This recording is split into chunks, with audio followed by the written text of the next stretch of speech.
So class 9 अब बात करते हैं revision lecture of chapter 2 constitutional design. तो इसमें हमने देखा था कि साउथ अफ्रीका से चैप्टर स्टार्ट हुआ था हमारा और philosophy of the Indian constitution तक ये चला था। तो साउथ अफ्रीका पार्ट को हम डिलीट कर देंगे। उसके बाद जो आपका चैप्टर है वो यहाँ पे रिवाइज करेंगे। तो ध्यान से देखिएगा कहाँ से आपको चैप्टर को रीड करना है। ऑलराइट, ओवरव्यू में हमने देखा था कि कॉन्स्टिट्यूशन से रिलेटेड एक डॉक्यूमेंट हमारे सामने आता है जो पूरे रूल रेगुलेशन के साथ किसी कंट्री के सिटीजन को कैसे रहना है ये बताता है। So there are certain basic rules that a citizen and government have to follow. All such rules together called a constitution. Constitution में सारे नियम कानून होते हैं जिसमें किसी भी सरकार को किसी भी नागरिक को चलना पड़ता है। Okay, so what are the question putting in this context, why do we need a constitution? So पहला क्वेश्चन इस पे खड़ा होता है, हमें कॉन्स्टिट्यूशन क्यों चाहिए? How are the constitution drawn up? Constitution कैसे बनाया जाता है? Who design them and in what way? कौन उनको डिजाइन करता है, कौन किस तरीके से? What are the values that shape the constitution in democratic states? और वो कौन सी वैल्यूज हैं जो हमारी कॉन्स्टिट्यूशन को शेप देती हैं, एक आकार देती हैं? So why do we need constitution में जो हमने इसका आंसर देखा था तो वो आंसर ये था कि हर कंट्री का अपना कॉन्स्टिट्यूशन होता है और ये एक ऐसा लिखित रूप में कानून या नियम होते हैं जो सभी लोगों को एक साथ देश में रखने में मदद करते हैं। इट जनरेट ट्रस्ट, ये विश्वास पैदा करता है। Specific how government should be constituted, बताता है सरकार कैसे बनेगी, कैसे चुनी जाएगी।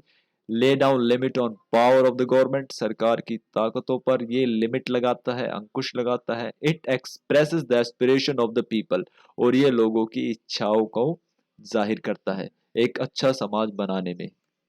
Making of the Indian constitution में हमने देखा था कि ये प्रोसेस बिगन हुआ था during the freedom struggle. Bharat में आज़ादी की लड़ाई के साथ ही मेकिंग ऑफ इंडियन कॉन्स्टिट्यूशन भी स्टार्ट हो चुका था।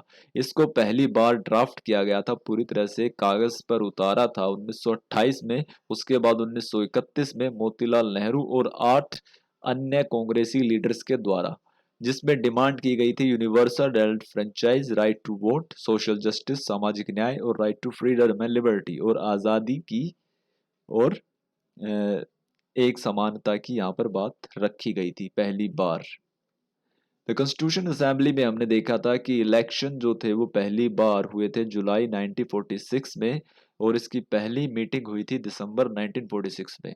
उस समय इसमें 299 मेंबर्स थे जिन्होंने 26 नवंबर 1949 को कॉन्स्टिट्यूशन मेकिंग का काम पूरा किया। तो दिसंबर 1946 से नवंबर 1949 तक ये लगभग 2 सालों का लंबा टाइम पीरियड रहा है, जिसके बाद भारत के कॉन्स्टिट्यूशन को 26 जैन 1950 को फाइनली इफेक्टिव कर दिया गया था। फिलोसफी ऑफ द कॉन्स्टिट्यूशन में हमने देखे थे कि ये शुरुआत जो इसकी होती है वो प्रियम्बल के साथ होती है, और प्रियम्बल में स्टार्टिंग होती है कॉन्स्टिट्यूशन की, we the people of India, हम भारत के लोग, इस लाइन के साथ, जिसमें हमारी जो फिलोसफी है, जो हमारी विचारधारा है कॉन्स्टिट्यूशन के लिए, वो ली गई है सोवरेनिटी, मतलब इंटरनल एंड एक्सटर्नल मैटर में पूरी आज़ादी। सोशलिस्ट, देश का सारा प्रोडक्शन जो होगा वो सभी के लिए हो, इसका ज़्यादातर सरकार सुनिश्चित करेगी।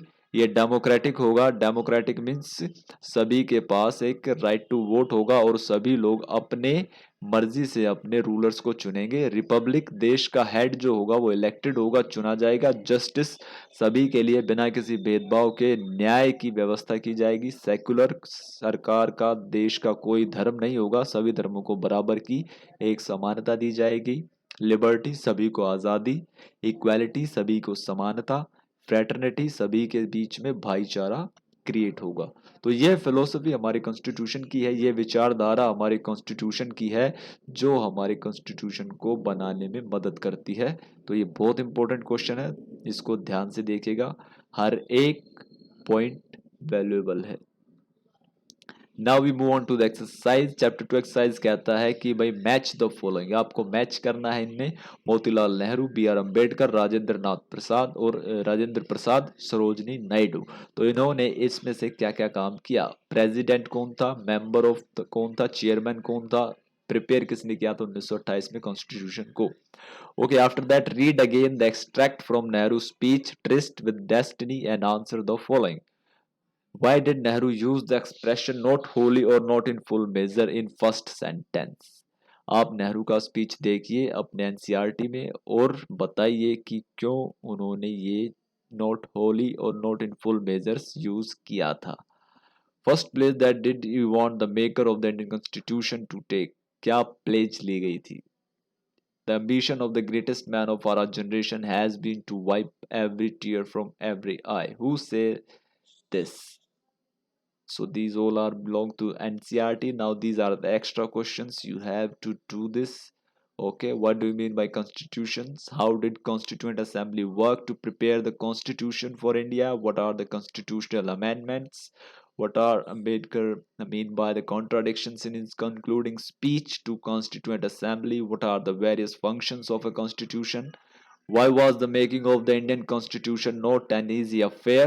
Why should we accept the Constitution made by Assembly more than 50 years ago? Explain the different keywords used in preamble of the Indian Constitution. Everything we have studied. जितनी भी आपकी 5 स्लाइड्स हुई हैं, ये 5 क्लासेस हुई हैं, 5 वीडियो लेक्चर आपके बने हैं, सभी लेक्चर में इन सभी क्वेश्चंस का आंसर दिया गया है। So revise with the help of this videos and write down your answers. Okay, so this is end of your chapter. Now we will continue with the revision. Understand? Okay, thank you.